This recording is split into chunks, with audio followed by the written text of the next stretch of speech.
everyone.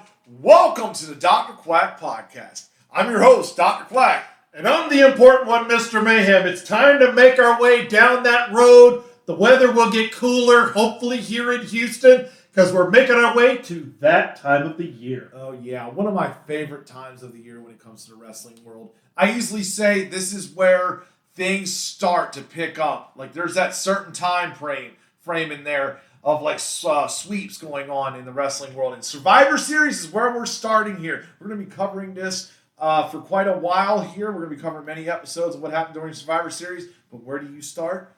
The beginning. That's right. This is one of the four that are known as the Big Four. There's now five, but originally this was part of the Big Four. Oh, and this is, as you said, one of your favorites. Like I said, I'm kind of on the fence on this. Some of the storyline stuff doesn't make sense. And this was the only one that actually filmed on Thanksgiving Day. Yeah, very interesting to know that because I always enjoyed having the, yams and having the turkey and the ham and everything and watching Survivor Series. Yes, and Vince closed out a lot of the cable companies on this one because if they wanted to have this show, they could not show Starrcade. So Starrcade got blocked in 1987 from a lot of cable providers because of Vince McMahon and 1987. Yeah, let's get down to it. Started here on November 26th. This was actually Thanksgiving Day. Township, Ohio, the Richfield Coliseum. Yes, it's a suburb of Cleveland.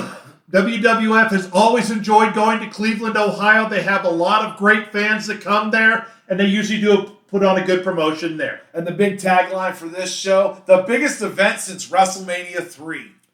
And it was only about 6 months after WrestleMania 3. It was, because Hogan and Andre had not met anywhere in the squared circle since WrestleMania 3 up to this point. And as they put over later on, Andre didn't even work a match until this match after WrestleMania 3. He did not. On commentary, we had Jesse the Body and Gorilla Monsoon. They're great, but I'm sorry, I do have to bring this up. Jesse the Body Ventura came down wearing his pilgrim hat and his snakeskin outfit. Boy, was that a mesh of styles. It was Hollywood and Thanksgiving. I loved it. Thanksgiving in Hollywood there. But we also had on interviews. We had Mean Gene Okerlund and your personal favorite, Craig DeJour. Yeah, the baby boy of the ring announcers backstage. I will say this, at least he's not petting Gillis. Yes, I'll say he did a decent job here on this show. He did decent. And we had some decent referees here as well, besides Danny Davis, who performed well in the ring. He did. We had one garbage one, John Bonello. We've always made fun of him.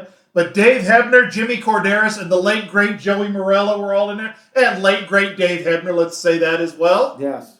But John Bonello's he's the one with missing the hair, that his shirt always comes untucked. He was a former wrestler. He's not a very good wrestler. He's not a very good referee. And as we talk about in the first match, Dave Hebner even had to get on it. Oh, yeah. We get to move on here to our opening contest. And this is what's wild. You're expecting like 7, 8, 10 matches. No, they had 4. 4 matches on a pay-per-view. And this was the Survivor Series. So you had 5-on-5. On one team, you had Brutus the Barber Beefcake, Jake Roberts, Hacksaw Jim Duggan, Randy Macho Man Savage, and Ricky Steamboat with Miss Elizabeth in one corner. And the other corner, you had Dangerous, Danny Davis, Harley Race, Hercules, the Honky Tonk Man, and Ron Bass with Bobby Heenan and Jimmy Hart. Yeah, and this is where I'm talking about some of the storyline stuff here doesn't always make sense. And Bobby Heenan, I think, said it best. When Hulk Hogan turned into Hollywood Hogan, Bobby Heenan still put him down. And his logic was, I have hated Hulk Hogan, the performer, my entire career. Why should I just start cheering for him now that he switched allegiances? And we have Randy Savage and Ricky Steamboat, who 6 months ago were feuding over the fact that Randy Savage tried to crush Ricky Steamboat's throat, and now they're high-fiving and hugging each other 6 months later. In all honesty, that wouldn't really happen. But it can make sense. You know why it makes sense? Because you have to know the story. And the basic thing was, it was the Honky Tonk Man's fault. An enemy of my enemy is now my friend. because both of them hated the Honky Tonk Man for taking the Intercontinental Championship in the way he did on a Superstars, not a major show, on a Superstars. Fine, but they were too friendly with each other. They still should have had some kind of, the handshake versus the hugs and the high fives and all that. To me, it was too much jumping over the border. Okay, I get that. I mean, one side had Brutus Beefcake, the other one had Greg the Hammer Valentine. Remember the Dream Team? Well, and then later on we have another Dream Team that wasn't really dreamy, but let's stay with this match. So the first match here, the first people going out together, a double countout, was Harley Race and Hacksaw. They had been feuding over the crown, and that was good. I like it. Harley was way advanced at this point. In fact, shortly after this, he actually took some time off for a hernia surgery. So this was good. Something short, let them keep the crowd remembering that and moving that on. So I like that. You know what was great? Because Hacksaw Jim Duggan now holds 2 records. The very first person to be eliminated right there with Harley Race, and the very first Royal Rumble winner. There you go. And this was the first one that had Ron Bass in there. Yes. Outlaw Ron Bass mostly was known for his time in the NWA as a brass knucks or hardcore style guy. He came in here mostly looking for a payday. He was not long for the wrestling business. I think he retired like a year or a year and a half later. He basically came here to make some money before he retired. And he's not horrible. I don't mind Ron Bass. I actually enjoyed watching him. But anyway, he got eliminated second. And then Brutus Beefcake got eliminated. Then Dangerous Danny Davis, a great referee, a great wrestler. He also used to do jobs as Mr. X or Dr. X when they needed somebody to just go out there and get his ass beat. And then 2 matches later, all of a sudden, Danny Davis is out there refereeing. So when the Joey Morella Memorial Wing of referees gets open, Danny Davis better be right behind him. Yeah. Pay attention, Triple H. And then Hercules gets eliminated. We've trashed him at odds, but honestly, he didn't do horrible here. No, he didn't. He did a good job. What he did made sense, and it looked good and looked decent. He helped carry the match. And then the Honky Tonk Man eliminated himself because he was the last person standing there against the winners, Jake the Snake Roberts, Ricky Steamboat, and Randy Savage. And I love how they put over this because you had 2 former Intercontinental Champions and another contender for the Intercontinental Championship. Who actually went into a short program with Honky. Yes, and all 3 of them worked great matches with Honky. Honky did a great job on this. I thought it was a great sell. I actually gave this match 3 stars on it. I thought it was an excellent opener. If you're going to start with one of the matches out of these 4, this was the best one to do. I also went 3 stars, except for some parts of the main event. This one got the most crowd reaction all the way through. It was a good, solid storytelling match. But as I mentioned before, they had 1 referee inside the ring and 1 referee outside the ring. Inside the ring was John Bonello, and outside was Dave Hebner. This match kept breaking down because Randy Savage was on Coke level 11, and I think we got a contact high from Ricky Steamboat because he kept trying to run into the ring. and John Bonello was doing such a horrible job. In fact, there was one time where Danny Davis hooked a leg on Hercules, and John Bonello was looking at him, and then, had to wander over here. And Dave Hebner twice ran in the ring and started pointing at Bonello, and then started clearing the ring. So Hebner wasn't happy with what's going on, and I think this was the last time we see John Bonello. Yeah, many referees left out in this last 3 years. We're going to go more on that later down the line. You'll understand. But now we're going to move on to the 5-on-5 Women's Survivor Series match, which I was very happy because I like a good women's match when you got the fighting back in the 80s. Yes, the hair pulls that Moolah taught, but yes, you actually saw some great action here because you had the Fabulous Moolah, the Jumping Bomb Angels, Rockin' Robin, Velvet McIntyre, and that's it for them. That's it for them. 5-on-5 counting 2 of them. Taking on Dawn Marie, Donna Cristinello, definitely a veteran in the sport of professional wrestling. Yeah. The Glamour Girls, Ilani Kai, Judy Martin, and Sensational Sherry. I love this match for so many reasons. Like, I'll tell you, and a lot of people probably don't know who Donna Cristinello is. She was definitely a veteran in the 80s and 70s there of women's wrestling. It was phenomenal to watch her work. I mean, you got to see, the Glamour Girls out there with the original women's tag team titles, not the ones they're fighting for a tournament here. many, many moons later, the ones they defunct like for 40 years. Yeah. Donna Christianello, she actually did, at that time it was called an Indian gimmick. Now it's called a Native American gimmick. She actually really is a Cherokee Indian. She's like 40% or something like that. She was one of the first women that was trained by Moolah. Dawn Marie, now this is not Dawn Marie Saltis, who was known as Dawn Marie later on in the 90s and was pretending to have a crush on Trish Stratus and having a crush on Tori Wilson. No, this is the original Dawn Marie. She was also trained by Moolah. In fact, over half this match was trained by Moolah, and that's why I have a problem with it, because Moolah's style of training and wrestling worked in the 50s. It did not work in the 80s. The nonstop pulling women in over the top rope, the constant hair pulling and hair mares.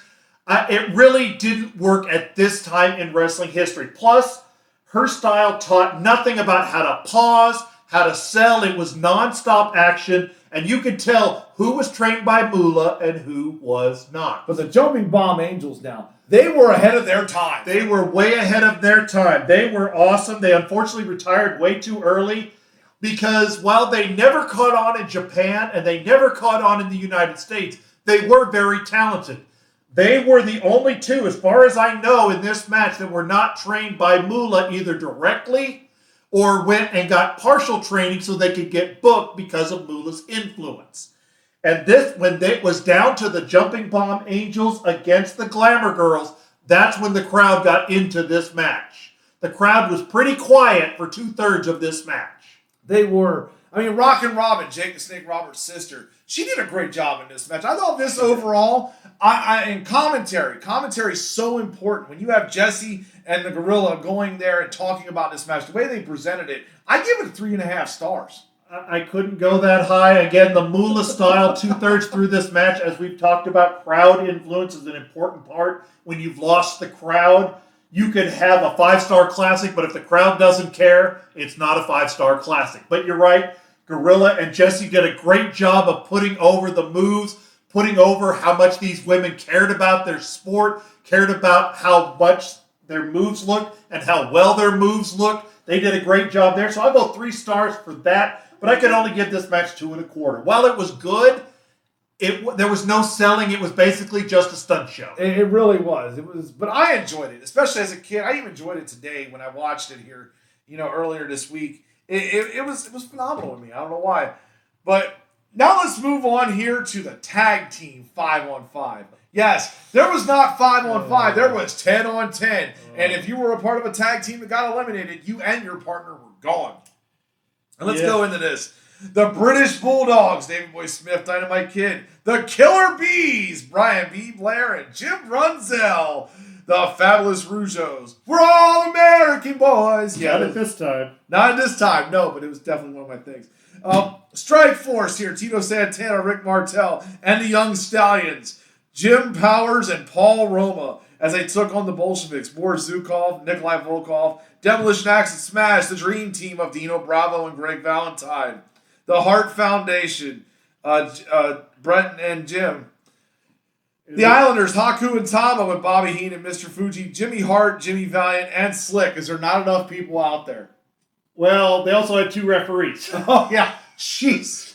And this is the other match. John Bonello refereed this match as well, and it wasn't very good for him either. Now, there's a tag team match next year, which we'll talk about in our next show. I'm not a big fan of this many people. This was basically a battle royal with 2 people inside and 18 people standing on the outside. And it kills the entire flow of a tag team match. Tag team matches have some high spots, which kayfabe word of the day, high spot. High spot is something of high impact or high action. Usually it's either coming off the rope or off the top rope, but it can be straight power moves. But a high spot usually is meant to get the crowd interested and wake them up. Kayfabe word of the day, high spot. And when you have basically like 1.5 feet of room to run the ropes and they're spread all over the place, it kills the flow of what a tag team match is all about. And Jesse brought it up several times of, why didn't he just tag his partner when he was running by? Why didn't they just tag the opponent when he was running by? Why didn't they hit the opponent when he was running by? They mentioned that several times because it was too crowded and it took too long for them to get people eliminated to make room. But this match does get my 2-finger salute, and you want to know why? Go watch that finish with the beautiful mask of the Killer Bees. Yeah. You want to tell them about that? Because I really don't feel like talking about it. Yeah, the Killer Bees, B. Brian Blair and Jim Brenzel, for a while they did a thing called Mask Confusion. It was the inspiration for the Bella Twins later on doing their twins magic thing. But anyway, they would both put masks on, and then you couldn't tell who was who. Remember, the Killer Bees were a babyface team. And they got away with it for a while. The crowd started to care about it for a little while, and then they talked about putting the tag team titles on them, and the crowd went, nope.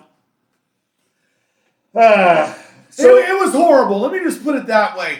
I'm like, it was a dumb gimmick. We could tell who was who. You know, I'm like, the referee, are you that damn stupid? In the 80s, they were. Oh, my God, they were dumber.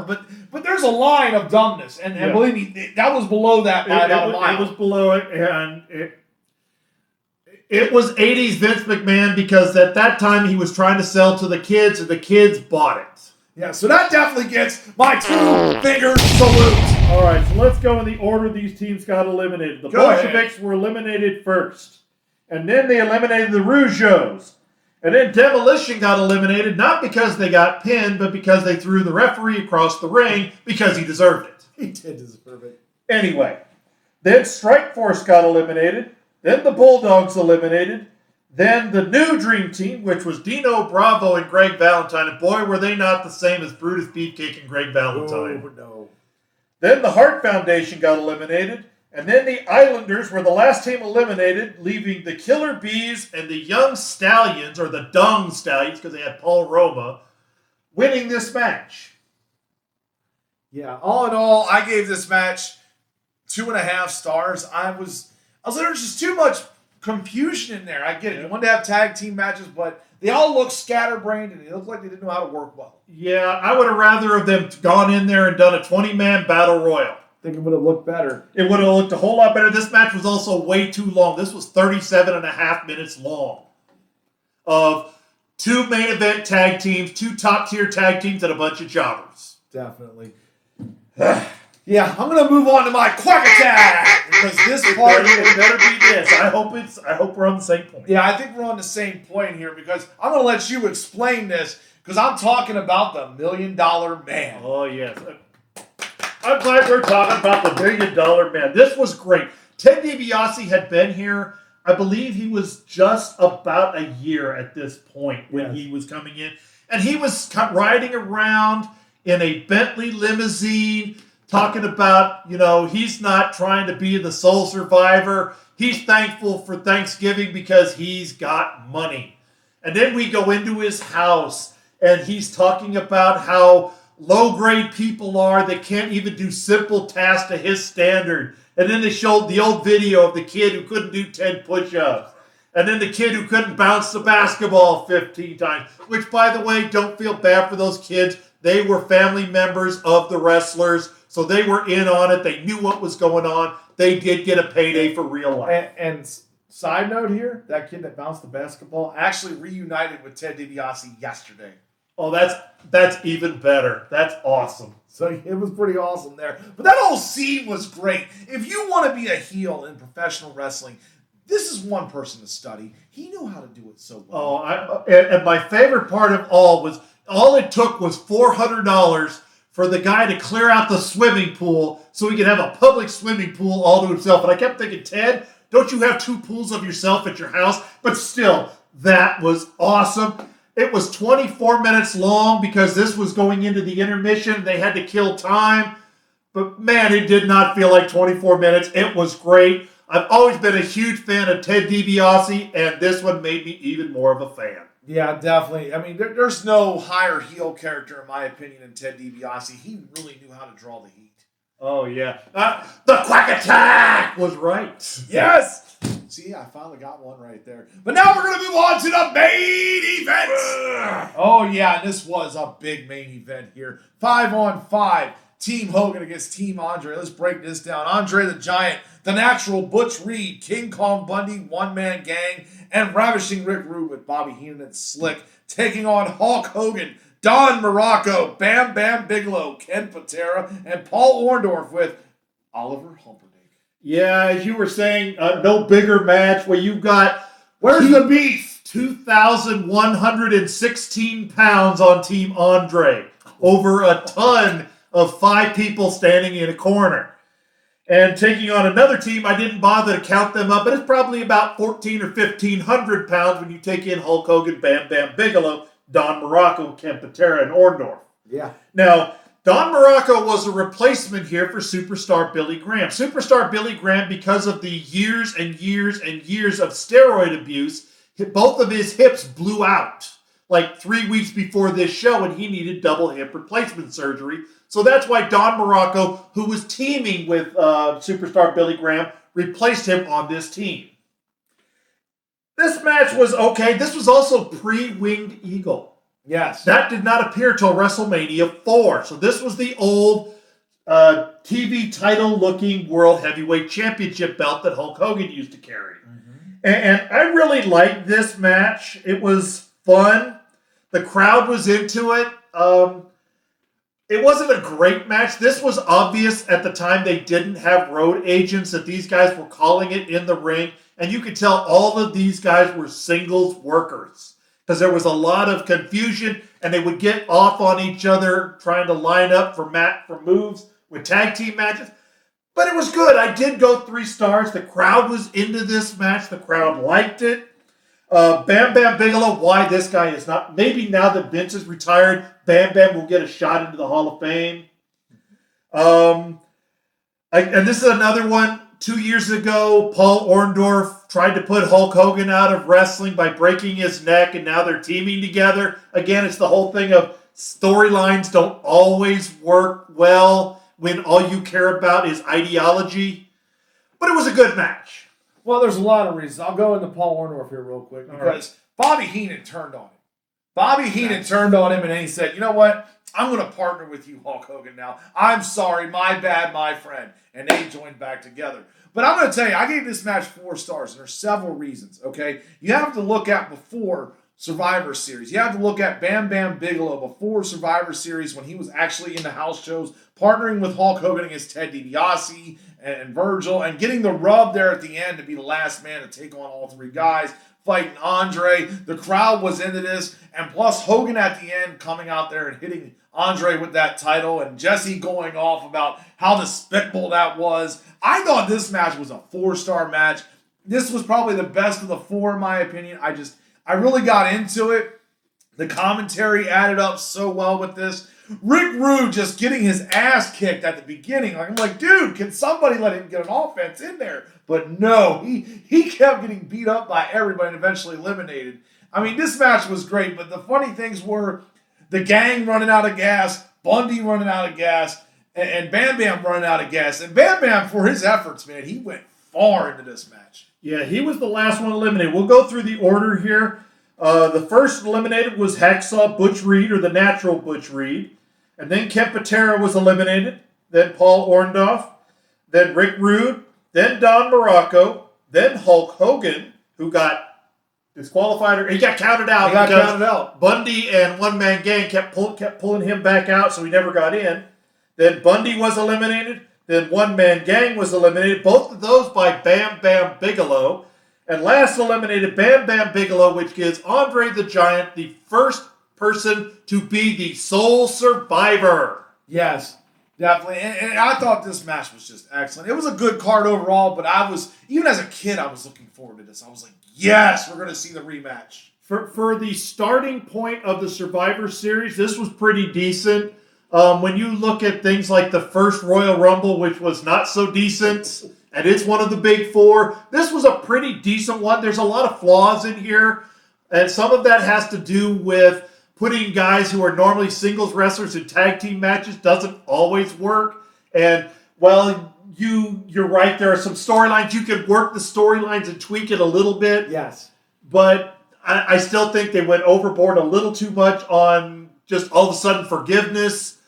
But it was a good show. It was a good starting point for the Survivor Series to become what it is today. And there we go, folks. There's the first Survivor Series. And now we're getting ready to move on to the second Survivor Series. Oh, yeah. And I know you love this one particularly. Yeah, this one here, the tag team match that you're getting ready to watch. So please watch it before we review it so you can see it and see if you agree with us. If you're going to do a 20 people with 18 of them standing on the ringside, Survivor Series number 2's tag match is the way to do it. And on that, I'm Dr. Quack. And I'm the important one, Mr. Mayhem. Thanks for joining us. We're going down the road. Don't cook your turkey too early. And see, look, he's happy. And we're out.